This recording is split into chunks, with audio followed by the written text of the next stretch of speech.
സൽമാൻ ഖാനും കുടുംബത്തിനും നേരെ സംവിധായകൻ അഭിനവ് കശ്യപ്. സൽമാനും കുടുംബവും പ്രതികാര മനോഭാവമുള്ളവരാണെന്നും വിയോജിച്ചാൽ അവർ നിങ്ങളെ വെറുതെ വിടില്ലെന്നും അദ്ദേഹം പറയുന്നു.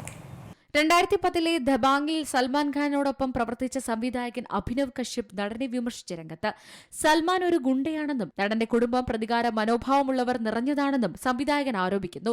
സൽമാൻ ഒന്നിലും ഇടപെടില്ല, അഭിനയത്തിൽ പോലും താൽപര്യം കാണിക്കില്ല. കഴിഞ്ഞ 25 വർഷമായി അങ്ങനെ തന്നെയാണ്. ഒരു ഉപകാരം ചെയ്യുന്നത് പോലെയാണ് ഷൂട്ടിംഗ് സെറ്റിൽ വരുന്നതടക്കം. ഒരു സെലിബ്രിറ്റി എന്ന നിലയിലുള്ള അധികാരം ആസ്വദിക്കാനാണ് അദ്ദേഹത്തിന് കൂടുതൽ താൽപര്യം. അദ്ദേഹം ഒരു ഗുണ്ടയാണെന്ന് അഭിനവ് ആരോപിക്കുന്നു. ദബാംഗിന് മുമ്പ് എനിക്കിതിനെക്കുറിച്ച് അറിയില്ലായിരുന്നു. സൽമാന്റെ കുടുംബത്തെയും അദ്ദേഹം വിമർശിച്ചു.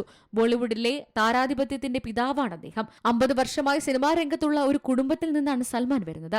ആ പാരമ്പര്യം അദ്ദേഹം തുടർന്നു പോകുന്നു. പ്രതികാര മനോഭാവമുള്ളവരാണ് അവർ. എല്ലാ കാര്യങ്ങളും അവർ നിയന്ത്രിക്കുന്നു.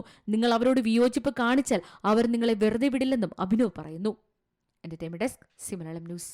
ഏറ്റവും പുതിയ വാർത്തകളും വിശേഷങ്ങളും വിരൽത്തുമ്പിലറിയാൻ സി മലയാളം ന്യൂസ് എല്ലാ ഡിജിറ്റൽ പ്ലാറ്റ്ഫോമുകളിലും ലഭ്യം.